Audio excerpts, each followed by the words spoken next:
Video में हम 11.2 रचना 11.2 में दोस्तों हमें एक दिए गए स्केल गुणक होता है दोस्तों, जैसे कि 3/4 या 4/3, ठीक है, के अनुसार दिए गए त्रिभुज के समरूप एक त्रिभुज की रचना करना। तो हमें एक त्रिभुज दिया होगा, ठीक है। अब इस त्रिभुज के समरूप हमें एक अन्य त्रिभुज की रचना करनी होगी दिए गए स्केल गुणक के अनुसार, ठीक है। स्केल गुणक क्या होता है ये अभी हम आगे देखेंगे, ठीक है। तो देखो, अगर स्केल गुणक जो है वो 1 से कम है, ठीक है, तो जो समरूप त्रिभुज होगा वो छोटा बनेगा, और अगर स्केल गुणक 1 से बड़ा है तो समरूप त्रिभुज जो है वो दिए गए त्रिभुज से बड़ा बनेगा, ठीक है। तो इस तरह से हमें दो रचनाएं करनी होंगी इस रचना में, एक दिए गए त्रिभुज से छोटे त्रिभुज की रचना और दूसरा दिए गए त्रिभुज से बड़े त्रिभुज की रचना, ठीक है। वो डिपेंड करेगा कि हमें स्केल गुणक कितना दिया गया है। तो आइए अब हम करते हैं रचना 11.2 को। तो दोस्तों हम पहले तरह की रचना कर लेते हैं जिसमें स्केल गुणक जो है 1 से छोटा होगा।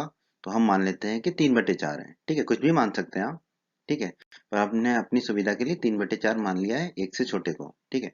तो एक दिए हुए स्केल गुणक के अनुसार दिए गए त्रिभुज के समरूप एक त्रिभुज की रचना करना है। स्केल गुणक 1 से कम ले लिया है हमने, यानी कि 3/4, यानी कि समरूप त्रिभुज जो है वो छोटा त्रिभुज बनेगा दिए गए त्रिभुज से। तो एक दिए हुए त्रिभुज एबीसी के समरूप एक त्रिभुज की रचना कीजिए जिसकी भुजाएं दिए गए त्रिभुज की संगत भुजाओं की 3/4 हो, अर्थात स्केल गुणक 3/4 हो। तो अभी हमने कहा था ना स्केल गुणक क्या होता है, ठीक है। तो जो संगत भुजाओं का अनुपात आएगा वही होता है हमारा स्केल गुणक, ठीक है। तो यहाँ पे दिया गया है, हमने मान लिया है 3/4, ठीक है। उसी बात को घुमा फिरा के दोबारा लिख दिया है। एक त्रिभुज एबीसी दिया है, हमें एक अन्य त्रिभुज की रचना करनी है जो इसके समरूप हो और जिसकी भुजाएं त्रिभुज एबीसी की संगत भुजाओं की क्या हो, 3/4 हो। तो दोस्तों पहले तो हम सीखेंगे कि दिए गए त्रिभुज की रचना कैसे करनी है, ठीक है। तो उसके रचना के चरण, इसके बाद हम सीखेंगे समरूप त्रिभुज कैसे बनाना है। तो हमें त्रिभुज एबीसी की रचना करनी है दिए गए त्रिभुज की, तो रेखाखंड एबी खींच लेंगे, ठीक है, एबी लंबाई का रेखाखंड एबी खींच लेंगे। फिर ए को केंद्र मानकर तथा एसी दूरी को त्रिज्या मानकर एक चाप लगाएंगे। ए को केंद्र मानेंगे तो ए पर रख देंगे प्रकार का नुकीला हिस्सा, और प्रकार के नुकीले हिस्से और पेंसिल की दूरी रखेंगे एसी के बराबर, ठीक है, और एक चाप लगा देंगे, ठीक है। फिर बी को केंद्र मानकर तथा बीसी को त्रिज्या लेकर एक चाप लगाएंगे, ठीक है। तो प्रकार का नुकीला हिस्सा बी पर रखेंगे क्योंकि बी को केंद्र मान रहे हैं, और बीसी के बराबर दूरी रखेंगे प्रकार के नुकीले हिस्से और पेंसिल में, और एक चाप लगा देंगे, ठीक है। ये दोनों चाप एक दूसरे को काटेंगे। मान लेते हैं कि ये दोनों चाप एक दूसरे को बिंदु सी पर प्रतिच्छेद करते हैं, ठीक है। तो ये दोनों चाप जहां प्रतिच्छेद करें उसे मान लेंगे हम बिंदु सी। अब ए सी को मिलाइए तो ए और सी को मिला देते हैं, ठीक है। फिर बी सी को मिलाइए तो बी और सी को मिला देते हैं। अब एबीसी बन गया एक त्रिभुज हमारा। तो तब एबीसी दिया गया त्रिभुज है, अभिष्ट त्रिभुज नहीं है, दिया गया त्रिभुज है, ठीक है। तो एबीसी दिया गया त्रिभुज हमने बना लिया। अब हमें अभिष्ट अभिष्ट त्रिभुज बनाना है, समरूप त्रिभुज बनाना है। तो अब हम सीखेंगे कि कैसे हम समरूप त्रिभुज बनाएंगे। तो दोस्तों अब हम एक ऐसे समरूप त्रिभुज की रचना करेंगे जिसका स्केल गुणांक 3/4 हो, अर्थात 1 से कम होगा, यानी कि दिए गए त्रिभुज एबीसी से छोटा होगा, ठीक है। तो रचना के चरण लिख लेते हैं। AB से शीर्ष C की दूसरी ओर न्यूनकोण बनाती हुई कोई किरण AX खींचिए। तो हम एक किरण AX खींचेंगे जो कि AB से शीर्ष C जैसे ऊपर है तो नीचे की तरफ खींचेंगे, ठीक है। और AB से ये न्यूनकोण बनाती हो, न्यूनकोण का मतलब होता है 90 डिग्री से कम का कोण, ठीक है। तो AX हमने खींच दी किरण। चरण 2 में AX पर हमें लेने हैं 4 बिंदु, ठीक है। अब 4 बिंदु क्यों लेने हैं, क्योंकि जो हमने स्केल गुणांक लिया है 3/4, तो उसमें दो संख्याएं हैं, ऊपर 3 और नीचे 4। 3 और 4 में जो भी बड़ी संख्या होगी, ठीक है, जो भी बड़ी संख्या होगी, ठीक है, यहाँ यहाँ पर 4 है तो 4 4 बिंदु A1 A2 A3 और A4 इस प्रकार अंकित कीजिए कि ये बराबर दूरी पर हो, ठीक है। यानी कि A से A1 की जो दूरी हो वही दूरी A1 से A2 हो, वही दूरी A2 से A3 हो, वही दूरी A3 से A4 हो, ये बराबर दूरी पर हो। कैसे करते हैं अभी समझ लेते हैं हम इसको। प्रकार उठाइए, प्रकार का नुकीला हिस्सा रखिए बिंदु ए पर, और पेंसिल को नुकीले हिस्से से कुछ दूरी पर अपनी सुविधा के अनुसार रख दीजिए कि 4 बिंदु हम इस पर बराबर दूरी पर बना सकें, ठीक है। ठीक है, तो कितनी भी दूरी पर रख सकते हैं, पर अपनी सुविधा के अनुसार इतनी दूरी पर रखना है कि 4 बिंदु आ जाए एक्स पर, ठीक है। और एक चाप लगा दीजिए। ये चाप एक्स को जहां काटेगा उसे मान लेंगे बिंदु A1, ठीक है। अब क्या करेंगे, अब ये दूरी फिक्स रख देंगे, जो हमने लिए प्रकार के नुकीले हिस्से और पेंसिल की, और प्रकार के नुकीले हिस्से को ले जाएंगे बिंदु A1 पर और पेंसिल से लगा देंगे एक और चाप। ये चाप जहां पर भी एक्स को काटेगा उसे मान लेंगे बिंदु A2। ठीक है, ये हो जाएगा हमारा बिंदु A2। प्रकार के नुकीले हिस्से और पेंसिल की दूरी तो वही रखेंगे। ठीक है, अब प्रकार के नुकीले हिस्से को ले जाएंगे हम अपने नए बिंदु A2 पर और पेंसिल से लगा देंगे एक चाप।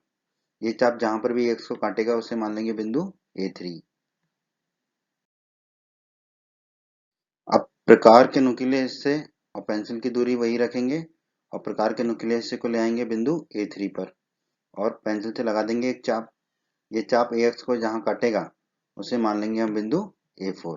ठीक है, तो हमने A1, A2, A3, A4 अंकित कर दिए AX पर और ये सारे बिंदु एक दूसरे से बराबर दूरी पर है, मतलब कि A से A1 की जो दूरी है A1 वो बराबर होगी A1 से A2 की दूरी यानी कि A1 A2 के, वो बराबर होगी A2 से A3 की दूरी यानी कि A2 A3, वो बराबर होगी A3 से A4 के बीच की दूरी यानी कि A3 A4। ठीक है, तो इस प्रकार हमने ये चार बिंदु अंकित कर दिए।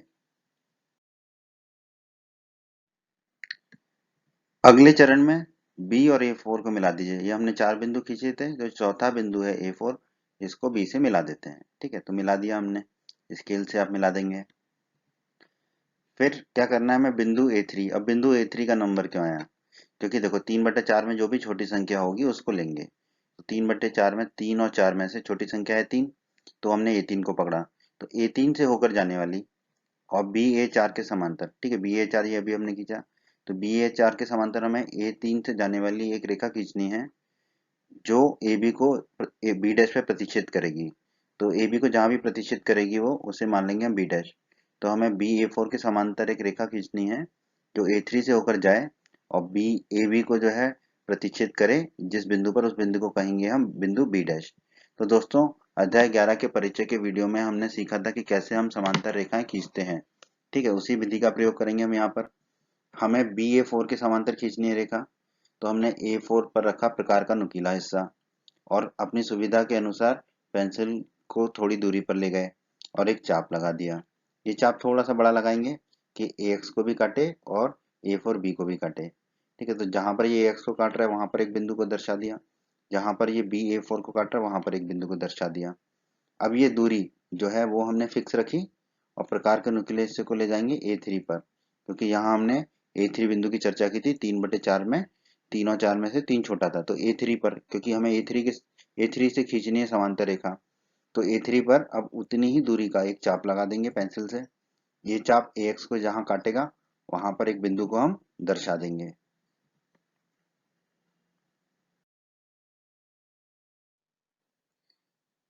अब क्या करना है दोस्तों, हमको प्रकार का नुकीला हिस्सा रखेंगे हम जहां पर जो हमने पहला चाप लगाया था बिंदु A4 से, ये लाल रंग का, ये चाप दो बिंदुओं पर काट रहा था।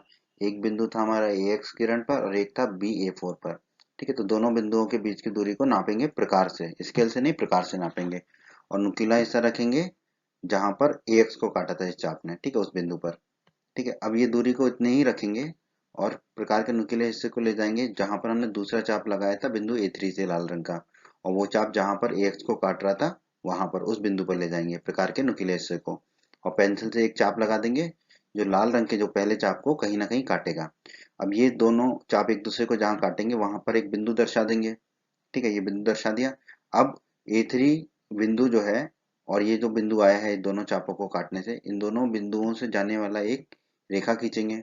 ठीक है, ये रेखा AB जो भुजा है हमारी त्रिभुज की उसको जहां प्रतिच्छेद करेगी उसे मान लेंगे बिंदु B डैश। ठीक है, तो अब जो A3 B डैश है या हम कह लें B डैश A3 है वो BA4 के समांतर होगा। ठीक है, तो BA4 के समांतर होगा B डैश A3, ये दोनों आपस में समांतर होंगे। तो यही विधि है किसी एक रेखा के समांतर रेखा खींचने की। ठीक है, तो ये हमने B डैश A3 समांतर खींच दिया BA4 के। अब रचना के पांचवें और अंतिम चरण में आ जाते हैं।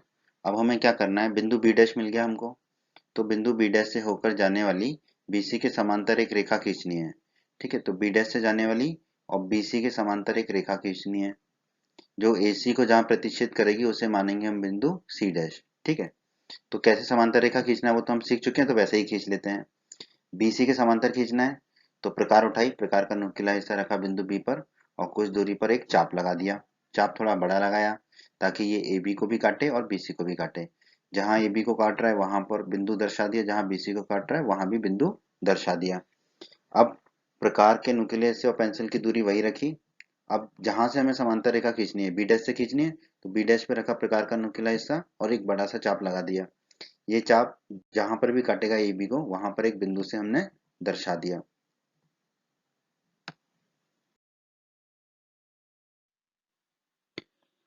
तो दोस्तों अब हमें क्या करना होगा समांतर रेखा खींचने के लिए।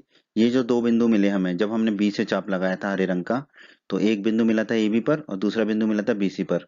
इन दोनों बिंदुओं के बीच की दूरी को हम नाप लेंगे। ठीक है, किससे? प्रकार से।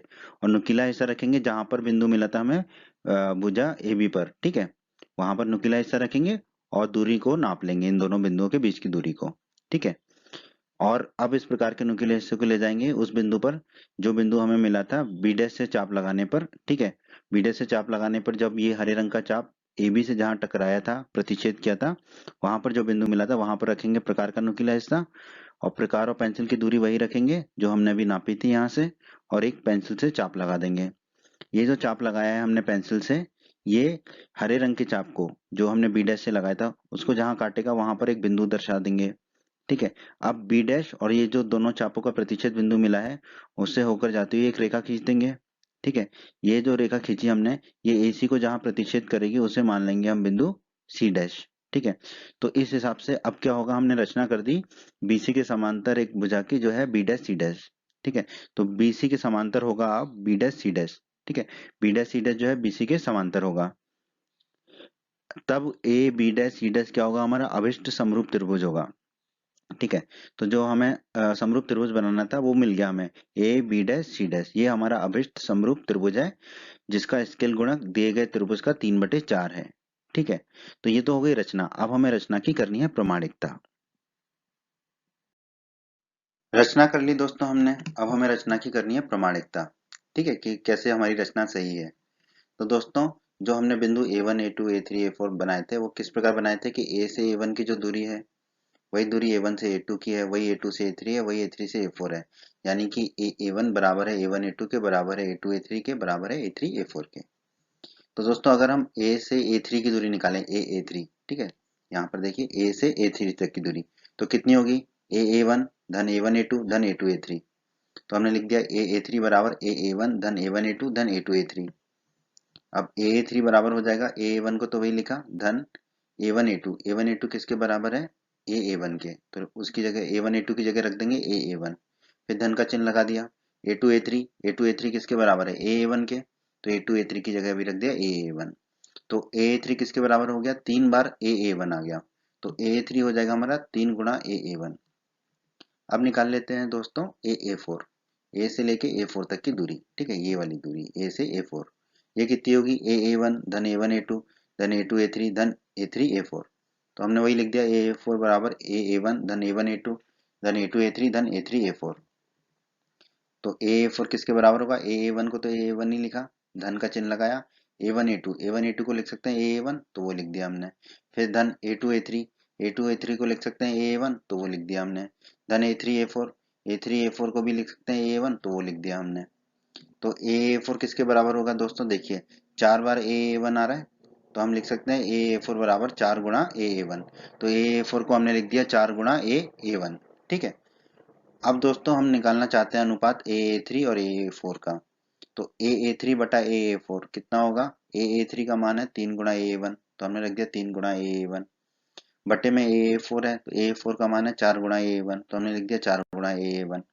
ठीक है, अब देखिए ऊपर भी A1 है नीचे भी A1 है, तो ये आपस में कट जाएगा, तो क्या बच जाएगा 3/4। तो A3 बटा A4 कितना जाएगा, 3/4।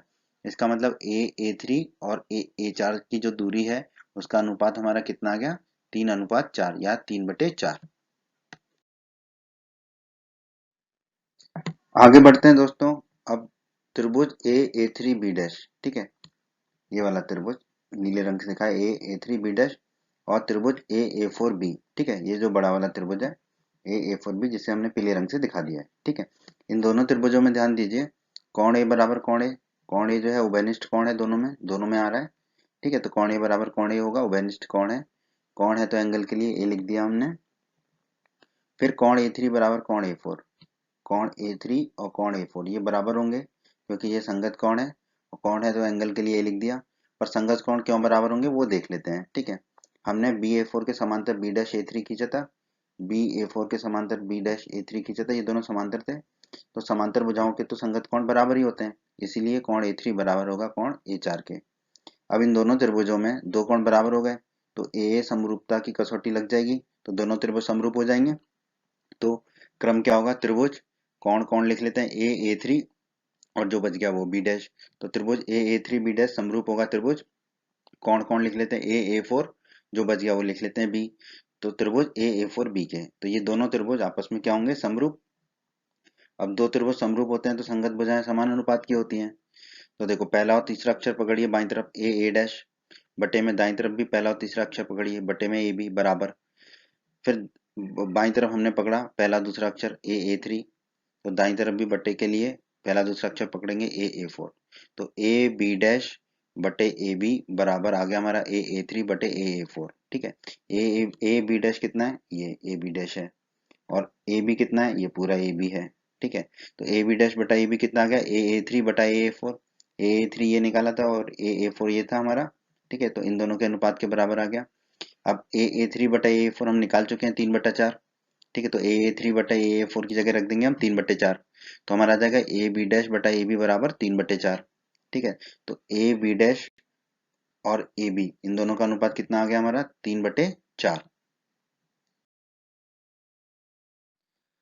हमने ए बी डैश बटा ए बी निकाल लिया 3/4।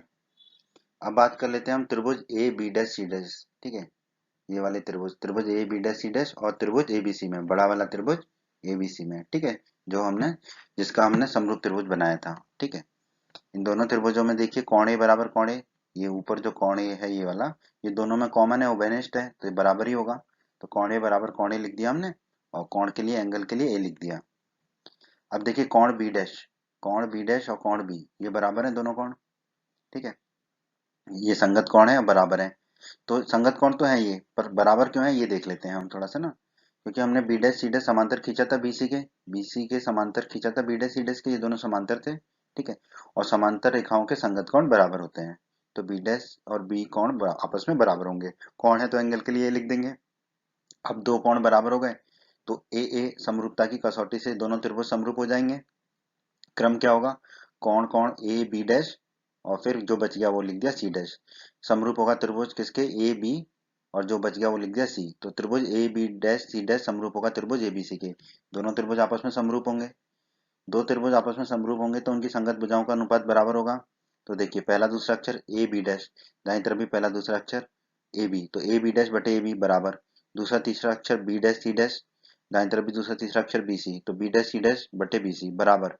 पहला तीसरा अक्षर ए सी डैश बटे में दाईं तरफ वाला भी पहला तीसरा अक्षर ए सी, तो बटा ए सी। ठीक है, बराबर होगा।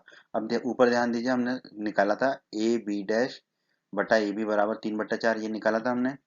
ठीक है, ए बी डैश बटा ए बी बराबर 3/4 निकाला था। तो इसका मतलब ये तीनों अनुपात किसके बराबर हो जाएंगे, 3/4 के, क्योंकि ये ए बी डैश बटे ए बी के बराबर है। तो हम लिख सकते हैं ए बी डैश बटा ए बी बराबर बी डैश सी डैश बटा बी सी बराबर ए सी डैश बटा ए सी बराबर 3/4। ठीक है, अतः हम कह सकते हैं कि त्रिभुज A B dash C dash, ठीक है, जो हमने बनाया है त्रिभुज रचना की है, वो दिए गए त्रिभुज एबीसी का समरूप है। ये तो हम ये यहाँ निकाल ही चुके थे। ठीक है, और इनकी संगत भुजाएं जो हैं उनका अनुपात क्या निकल गया था, निकाला है अभी हमने 3/4। ठीक है, तो स्केल गुणांक 3/4 है। तो दिए गए त्रिभुज एबीसी का समरूप त्रिभुज हमने बना लिया A B dash C dash, जिसकी संगत भुजाएं जो है दिए गए त्रिभुज की संगत भुजाओं की कितनी है, 3/4 गुनी है। ठीक है, तो ये हो गई हमारी रचना की प्रमाणिकता। अब आ जाते हैं दोस्तों हम अब आ जाते हैं हम दोस्तों इसके दूसरी विधि पर, जहां पर स्केल गुणांक जो होगा वो 1 से अधिक होगा। ठीक है,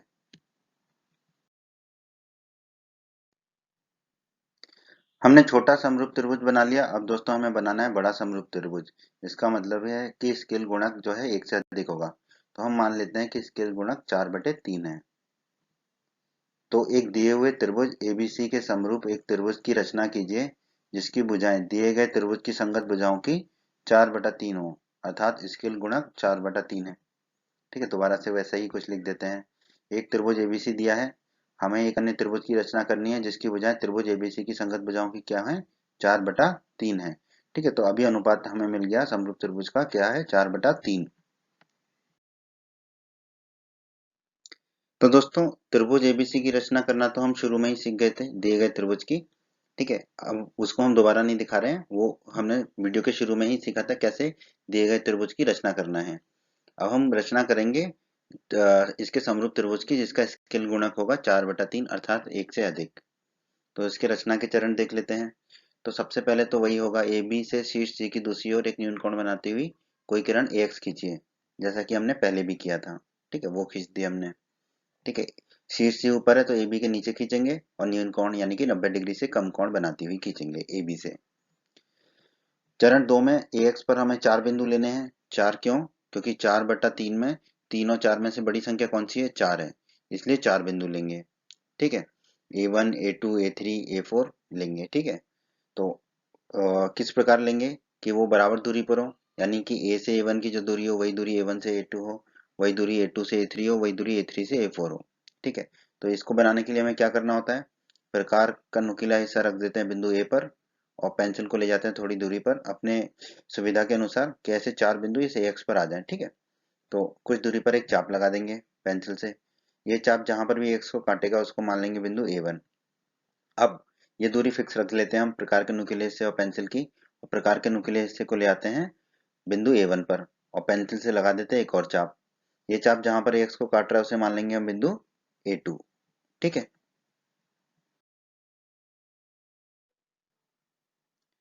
अब दोस्तों दूरी तो उतनी ही रखेंगे नुकीले हिस्से की और पेंसिल की, और प्रकार के नुकीले हिस्से को ले जाएंगे बिंदु A2 पर और पेंसिल से लगा देंगे एक चाप।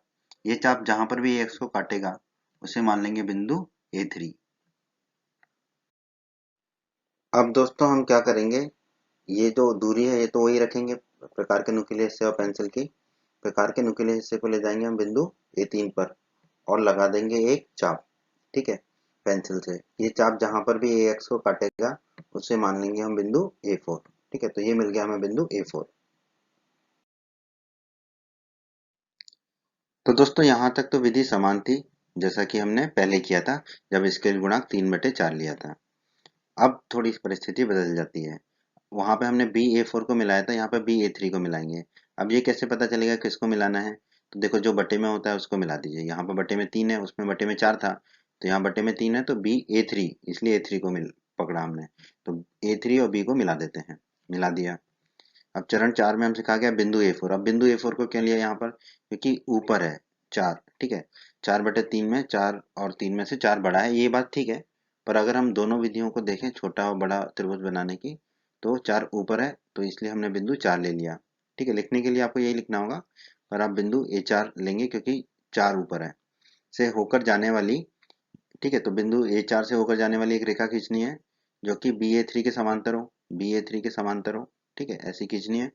जो बढ़ाए गए रेखाखंड AB, AB को हमें बढ़ाना होगा आगे को, जहां प्रतिच्छेद करेगी उसे हम मान लेंगे B डैश। ठीक है, तो अभी अभी हमने सीख तो लिया है कि कैसे समांतर रेखा खींचनी है, तो उसी विधि को अपनाते हैं। BA3 के समांतर खींचना है तो A3 पर रख दिया हमने प्रकार का नुकीला हिस्सा। ठीक है, और पेंसिल को ले गए थोड़ी दूरी पर और एक बड़ा सा चाप लगा दिया। ये चाप AX को जहां काट रहा है वहां एक बिंदु दिखा दिया और BA3 को जहां काट रहा है वहां पर एक बिंदु दिखा दिया। अब ये दूरी इतनी ही रखेंगे और इस प्रकार के नुकीले हिस्से को ले जाएंगे हम A4 पर, जहां से हमें समांतर रेखा खींचनी है। और A3 पे पहले रखा था क्योंकि उसके समांतर खींचनी थी BA3 के। ठीक है, अब A4 से समांतर खींचनी है तो उतनी ही दूरी पर पेंसिल को रखेंगे, प्रकार के नुकीले हिस्से को रखेंगे A4 पर और लगा देंगे एक बड़ा सा चाप। ये चाप AX को जहां काटेगा वहां पर एक बिंदु को हम दर्शा देंगे।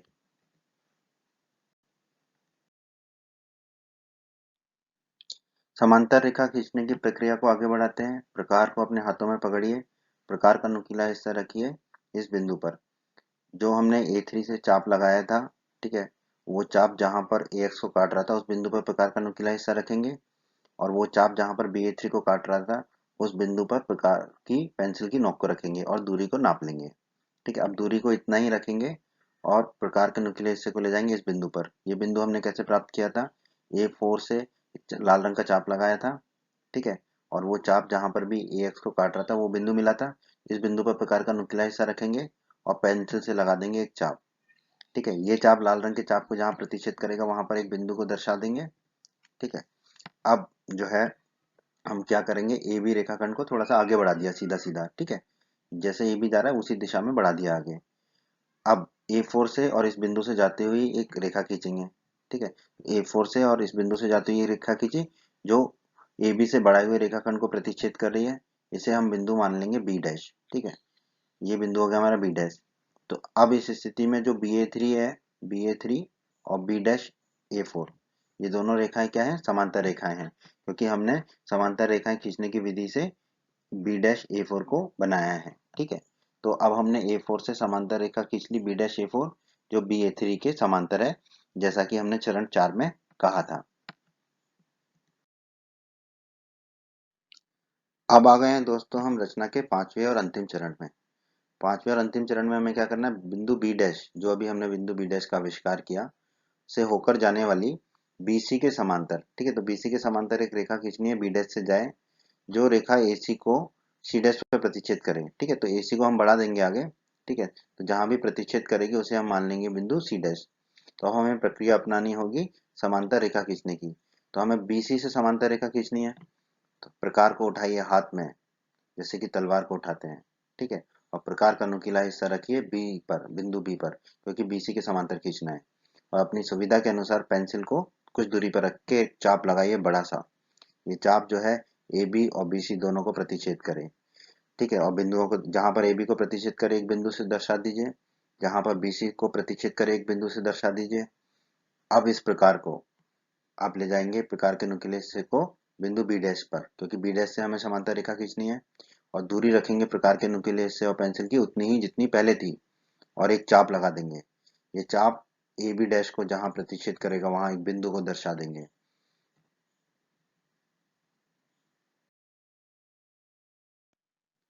समांतर रेखा खींचने की प्रक्रिया में आगे बढ़ते हैं। अब हमें क्या करना होगा, प्रकार को अपने हाथों में पुनः लेना होगा, दोबारा लेना होगा, और इन दोनों बिंदुओं के बीच की दूरी को ज्ञात करना होगा प्रकार की सहायता से, ठीक है। तो ये दोनों बिंदुओं के बीच की दूरी निकाल लेंगे हम प्रकार की सहायता से। प्रकार का नुकीला हिस्सा रखेंगे जो बिंदु भुजा AB पर है, ठीक है। ये दूरी नापने के बाद प्रकार के नुकीले हिस्से को ले जाएंगे इस बिंदु पर, जो हमने बी डैश से चाप खींचा था और वो बिंदु मिला था हमें, इस बिंदु पर, और प्रकार के नुकीले हिस्से से लगा देंगे एक चाप, ठीक है। अब ये दोनों चाप, हरा चाप और जो अभी चाप लगाया, जहां मिलेंगे वहां एक बिंदु मिलेगा हमें, ठीक है। अब क्या करेंगे, हम ये AC रेखाखंड को बढ़ा देंगे, AC भुजा को आगे बढ़ा देंगे, ठीक है। अब बी डैश से, बिंदु बी डैश से, और ये जो बिंदु मिला है इससे जाते हुए एक रेखा खींच लेते हैं, ठीक है।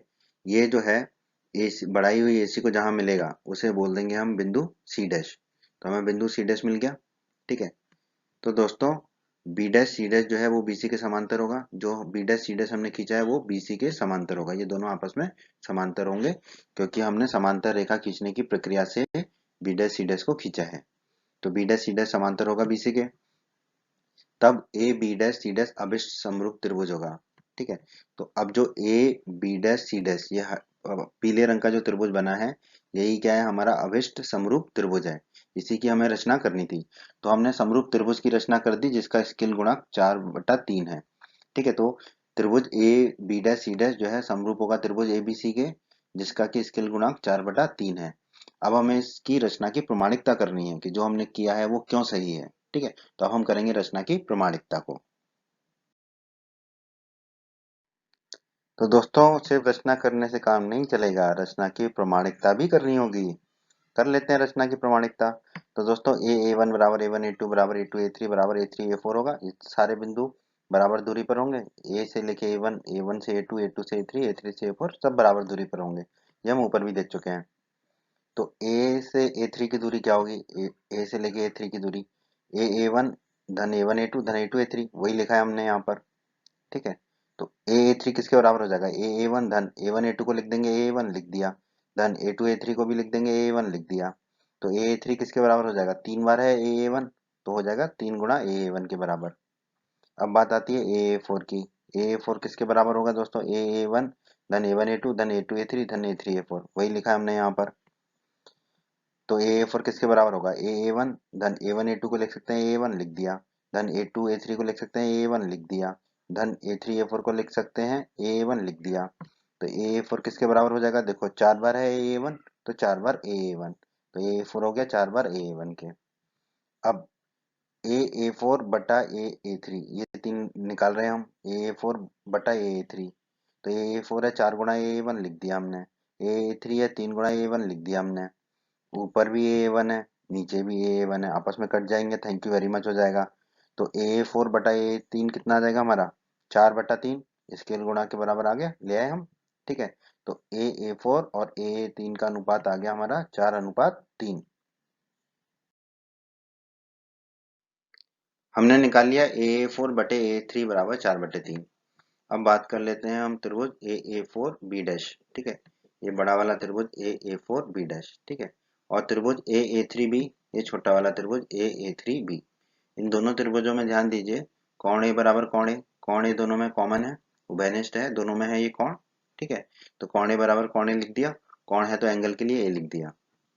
फिर कौन ए फोर बराबर कौन ए थ्री, देखो ये वाला कौन ए फोर और ये कौन ए थ्री, ये आपस में बराबर होंगे, क्यों, क्योंकि ये संगत कौन है। पर क्या संगत कोण हमेशा बराबर होते हैं, नहीं। कब बराबर होते हैं, जब समांतर रेखाओं पर खींचे गए हों। तो बी ए थ्री के समांतर हमने बी डैश ए फोर खींचा था, ये दोनों समांतर खींचे थे हमने बी डैश ए फोर को। तो अब समांतर रेखाओं के तो संगत कोण बराबर होंगे, इसलिए कौन ए फोर और कौन ए थ्री बराबर होंगे। कौन है तो एंगल के लिए हमने लिख दिया ए। अब दो कोण बराबर हो गए, तो ए समरूपता की कसौटी से ये दोनों त्रिभुज क्या हो जाएंगे, समरूप हो जाएंगे। ठीक है, क्रम देख लेते हैं।